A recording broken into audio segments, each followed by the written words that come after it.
shopping, working, and relaxing online can attract various digital threats. To improve your protection against them, just turn on NordVPN. This cybersecurity app will block web trackers and malware-infected sites. It will also encrypt your internet traffic without losing a smooth connection. Get NordVPN now. NordVPN, cybersecurity built for every day.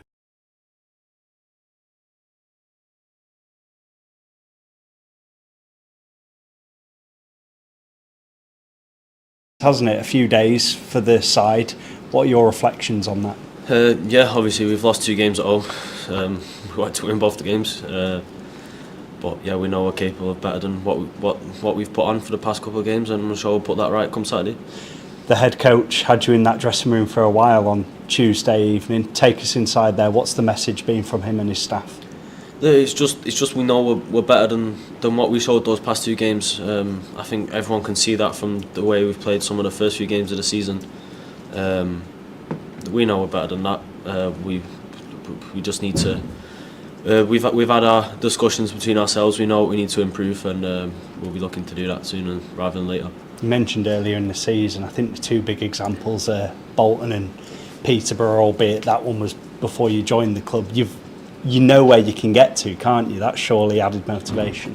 Yeah, definitely. Look, it's there for everyone to see, and you can see in training the standards there, the quality's there, the way we train with good intensity every day. We haven't been able to show that to the fans in the past couple of games, but we know what we're capable of. For you personally on Tuesday, despite the result and performance, how was it for you making your full debut? I enjoyed starting my first game, especially here at home. I'm just happy to be here and glad the gaffer give me a start. So hopefully I can get a few more.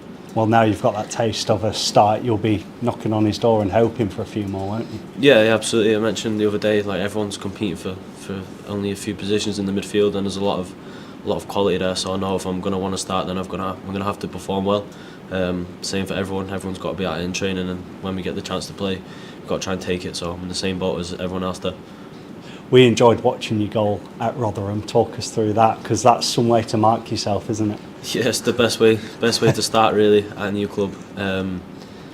Look, I did my best to try and get into the box, and Josh done really well to get to the end line and cut it back for me. So yeah, it's a shame we never won the game either though. So yeah, I was going to say it didn't end up with 3 points, but in that moment when the ball does go into the back of the net, how are you feeling running towards those Town fans? It's the best feeling in football. Nothing comes close to scoring a goal, especially at the time if it put us ahead, didn't it? So like I said, we should have hung on to at least a point in that game there. But yeah, look, we've got loads more games coming up, and sure we can take some more points. Talk us through your experiences at your parent club, Wolves. I know you've had some first team appearances. I know you would have liked to have played more games. You're at QPR last season. Those experiences, Joe, that you've gathered, how do you use them now that you're at Huddersfield Town? Yeah, look, it's only going to make me a better player. QPR didn't go exactly to plan, but still, wasn't a failure by any means. I think people seem to see it like that, but for me, I went there, played 8 games. I played well when I played, scored. I don't think it was a disaster for me, and anything I learnt there was definitely going to help me this season and further going on in my career. What's your message? What's the message from your parent club, Wolves, for your time here, and how much contact do you have with them on a basis? Yeah, I have a lot of contact with them. There's a lot of good people in the club who are still looking out for me and want me to do well. Look, I've had good experiences in Wolves, played in the Premier League, played in big games.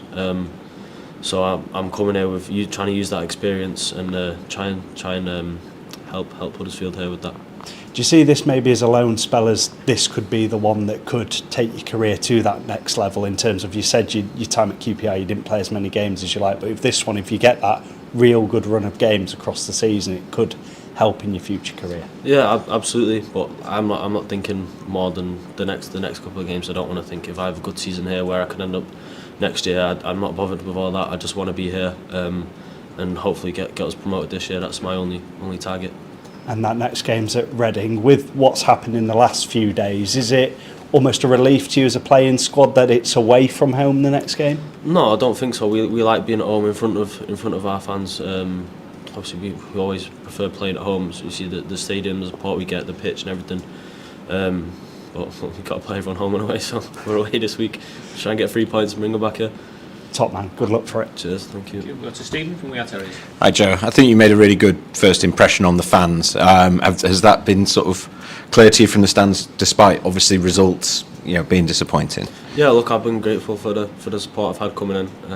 Had a positive reception, so yeah, I've been delighted with the way it's gone so far, minus the results. So hopefully we can start to turn some more fans, get them some more on side with some better performances in the next couple of weeks.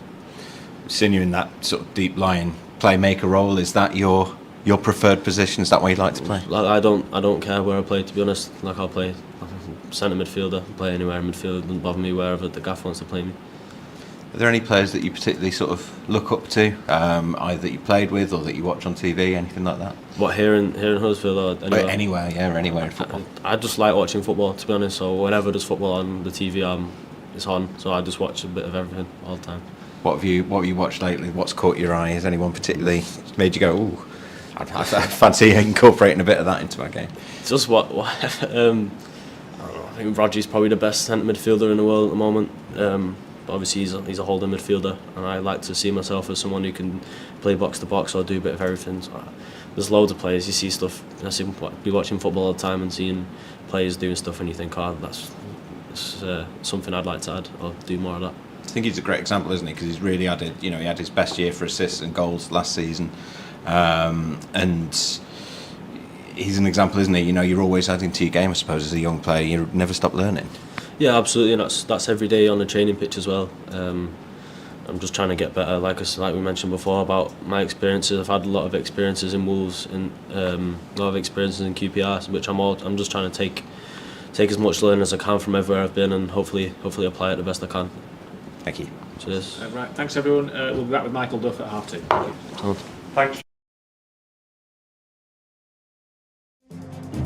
Shopping, working, and relaxing online can attract various digital threats.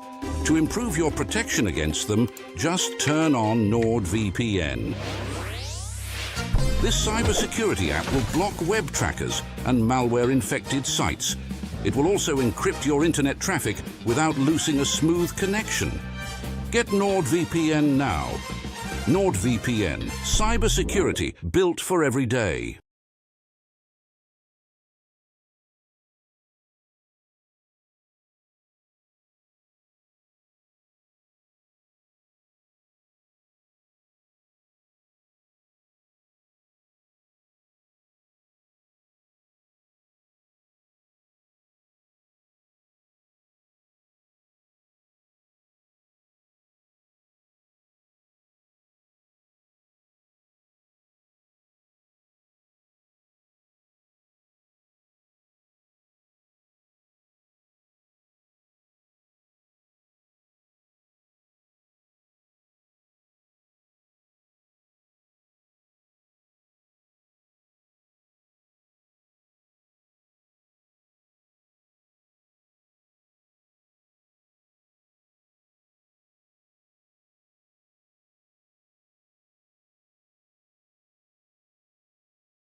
Shopping, working, and relaxing online can attract various digital threats.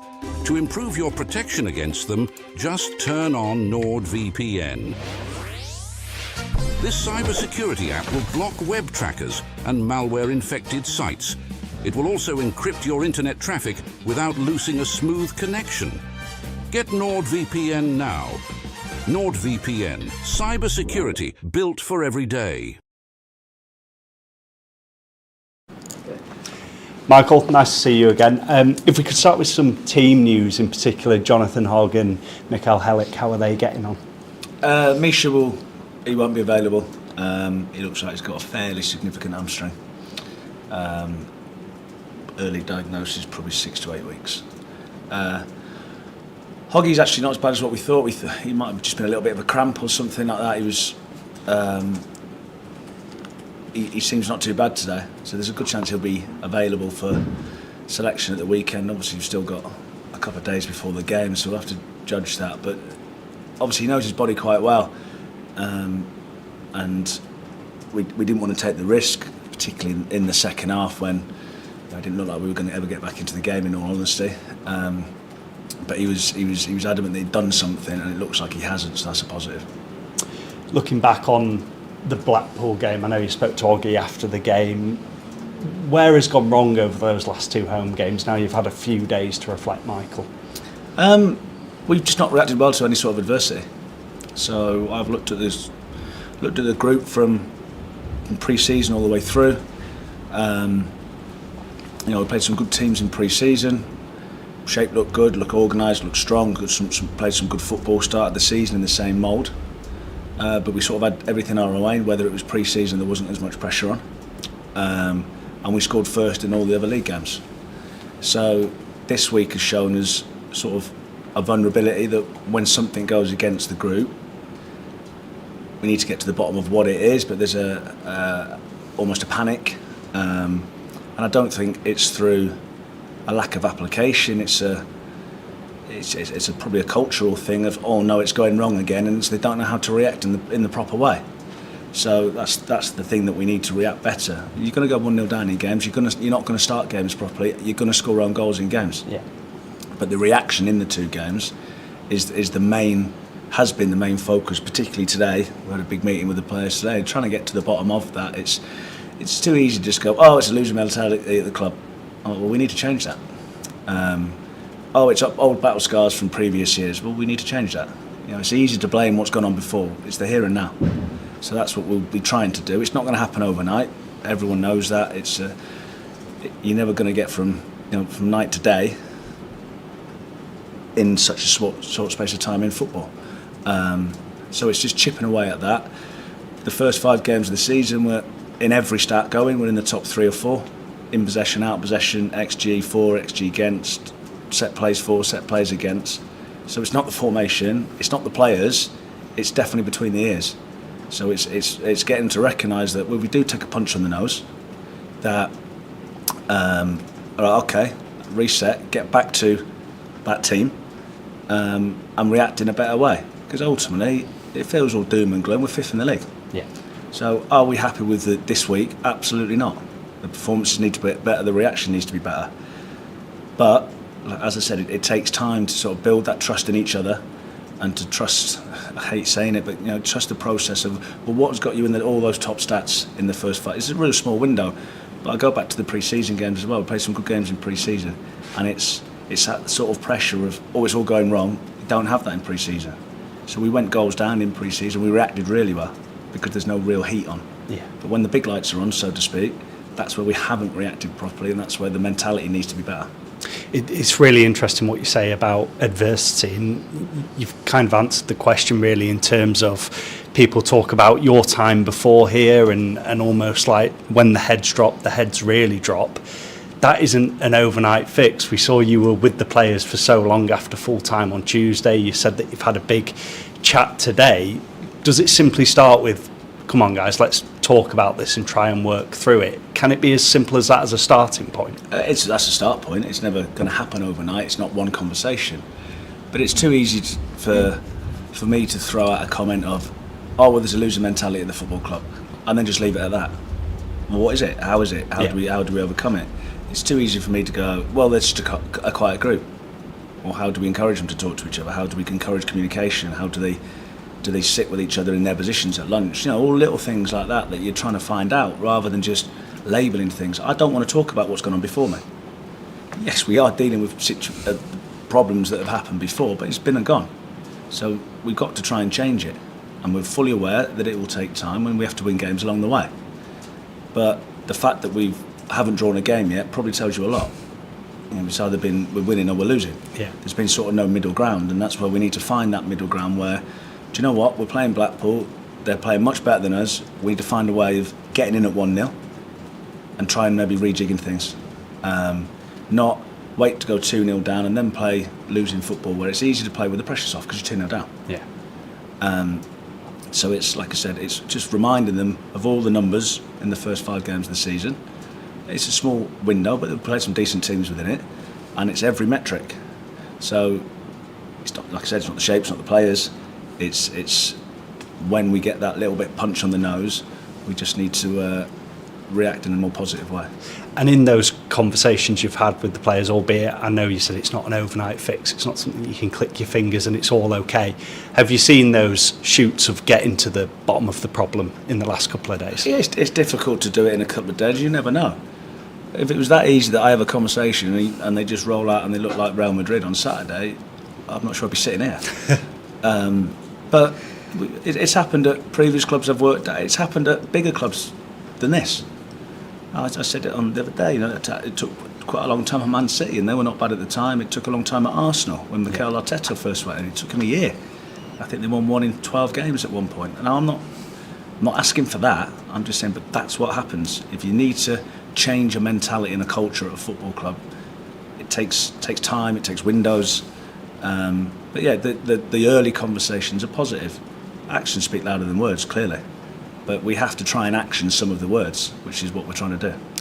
And when your time at Barnsley, you almost inherited some similarities to the situation when you went in there. It was maybe an up and down start like what we've seen here, but you ended up guiding that team to a playoff final. So when you say trust the process, and I know you said you don't like saying that, that surely adds to those convictions, doesn't it? That you've almost been there and done it in a similar situation. Yeah, I think it took till November. You know, we were up and down, and the probably expectancy wasn't probably as high as what it is here. So that we need to be humble enough to realise that you're not just going to cakewalk every game. You know, you're not going to have 90% of the ball and dominate every opposition in this league. People think we might, you won't. It just doesn't happen. So that's all learning experiences as well. And you know, I don't want to just reference Barnsley because it's like, well, you're at a different football club now, different players, different. So it's easy for me to go, well, I did that then, so we'll just do that. It's a different fix. In my first job, I didn't win for 10 games. You know, we were 22nd, but a year later we got in the playoffs. A year after that, we won the league. So it's trying to put things in process that the players trust in each other enough that, right, okay, we've gone 1-0 down, the referees give a bad decision. You know, the Rotherham game, the players can't control the referee's decision. But see the game out. Find a way of finishing the game 1-1. Down to 10 men, 10 minutes, can you hold on? We didn't. We lost the game. And those points are valuable. You know, we've won and lost. So building that trust in each other that, okay, deep breath, reset, let's get back to that. Or we might have to bank in for 10 minutes here and give the ball up. And do you know what? We just got to ride it out. I watched the Liverpool game last night. It's a perfect example. So Liverpool go 1-0 down from a horrible own goal. They go 2-1 up. Then West Ham absolutely dominate the game for 25 minutes. How'd you get on? We won 5-1. Because they rode those stormers out, and that's what we're not very good at the minute. And we have to buy trust with the supporters as well. The supporters have watched lots of poor results, and the last 2 games have been another 2 of those. So I'm not coming out here going, well, the supporters need to cheer us on. They don't. We need to get them off their seat with better performances than what we've shown in the last 2 weeks, and we're fully aware of that. So there's no sob stories here. Hopefully they recognise that we are working, we are trying to put it right, but it's tough and it's never been a quick fix, but hopefully we'll get there. At the same time as well, and whilst we of course understand the frustrations, in an ideal world you'd go out and win every single game, but we don't live in an ideal world. Is there that need to take a deep breath, to have a bit of calmness, to say, look, we're only 7 games in, bear with us a little bit here, you've seen what we can do really well, and it's going to be a long season? That's my job anyway. That's not me. I don't ask for this, that or the other. We're 7 games, it's really early, lots of change at the football club, but ultimately we're 5th in the league. We've got some tough games coming up. And we've had a tough start with a lot of injuries. But I just have to deal with the facts. So what I see in training, I haven't seen in the last 2 games. Again, another thing that we need to get to the bottom of, because we wouldn't pick the teams we pick. It was like, well, I think he's going to deliver that performance. So I think a lot of it is psychological, and that would be the main part of the investigation, because a lot of the football work has actually been done, and they've shown that they can be a good team, they can play, they can look really solid and defensive, and we can play some good football. Well, we want to do all of it, put it all together, and it's finding that consistency in everything that we do. Reading, the next challenge then, always a different challenge each week. Going through some off-field problems, as I'm sure you're aware. The supporters group has announced a protest in front of the TV cameras this weekend. Have you ever managed to side either as the opposition or in the dugout where that's kind of been the case? There's been a bit of a backdrop off the field that could lead to a distraction to the players? Not as a manager. I've played in when I played at Blackpool, when I was at Burnley. We played Blackpool and there was about 10,000 tennis balls got thrown on the pitch, amongst some other things, which is probably not broadcastable. But from our point of view, we can't control it. We've got to prepare like the game's going to go on. We've got to prepare for the best version of Reading. Really young team. They obviously use it to galvanise them as a squad, because they're not in control of what's going on. So sometimes it can bring them together with that sort of adversity. So they're a dangerous team because they're such a young team. I know they got heavily beat last week, but some of the results have been really good. They go to Birmingham and should probably win the game at Birmingham. So they're a dangerous opponent, and ultimately we need to deliver a better performance clearly than what we have done in the last 2 home games. Best of luck for it. Thanks for your time. Thanks, Louis. Stephen. All right, cool. Those issues that need sorting out, obviously they will take time before you get sort of consistency game on game on game on game. But do you feel you're able to sort of, the timescale is enough that you can continue a promotion push this season? Well, we're 5th in the league. Yeah. So I don't like talking about where we're going to end up, where we're going to do this, because you'll finish where you deserve to finish. So the players are under no illusions where we want to finish this year, but talk's cheap. So we've got to play everybody twice. So at the start, it's been a bit. Well, it has been up and down. There's no getting away from it. It hasn't been a bit. It's been up and down. But we've won 4, lost 2. If you carry that form on for 46 games, you'll be in and around it. So whilst hopefully we'll improve as the season goes on, the more time we spend together. So I'll just be working for the next game against Reading and plan from there. I don't like making big steps. We're going to do this, we're going to do that. Everyone knows what our focus is. We said at the start of the season. But now we're in the season now. It's every game, it's every thick and fast. Try and win the next half. Don't look too far ahead. I said it after the Bolton game. People get ahead of themselves straight away. Right, well, you win the next 2 games and then we got this, that and other, and you don't, and you just leave yourself disappointed. So live in the moment. We had a brilliant opportunity and we didn't take it. Okay, so how do we react more positively? That's what we've got to focus on. If I can ask back on injuries again, how's Michael Miller doing? Yeah, Meeks he's trained today, so he'll be close. It'll be a decision that we make whether he can or he can't. To be fair to Jaheim, I thought Jaheim was good the other night. He had a really poor game, not getting away from that. And I thought he reacted positively because he got a bit of stick after the Northampton game. So it's tough for a young player to react the way he did. It was one of the better performances. It was a poor night. There wasn't many good performances, but I was pleased with the way Jaheim came through it. But Mikel will be close, yeah. And Chris Maxwell, is that still the same situation? No, Chris is. The last 2 days he's joined in training. Oh, great. So it's like he just has this sort of protocol, and with it being his heart, they don't think there's anything. Well, there isn't anything sinister or serious because he wouldn't be training, but they just have to follow these really careful protocols that he has to do a certain amount of exercise and his heart rate has to drop at a certain rate. And a couple of times he did it and it didn't drop as quick as it should have done, so we had to just wait and wait and wait. But hopefully he's on sort of like a build up now to full match fitness. What kind of game are you expecting from Reading on Saturday? A really dangerous opponent. Got loads of pace in the team. Young team, and sometimes with the youthfulness becomes inconsistency. So we have to prepare for the best version of them. Like I said, we don't know what's going on with the noise around the outside. They've been inconsistent with their results as well. So yeah, it's probably the best word to describe them as a dangerous opponent to play. Thank you. Superb. Thanks everyone. We'll see you on Saturday. Cool. Thanks, Michael. Cheers. No worries. Shopping, working, and relaxing online can attract various digital threats. To improve your protection against them, just turn on NordVPN. This cybersecurity app will block web trackers and malware-infected sites. It will also encrypt your internet traffic without losing a smooth connection. Get NordVPN now. NordVPN, cybersecurity built for every day.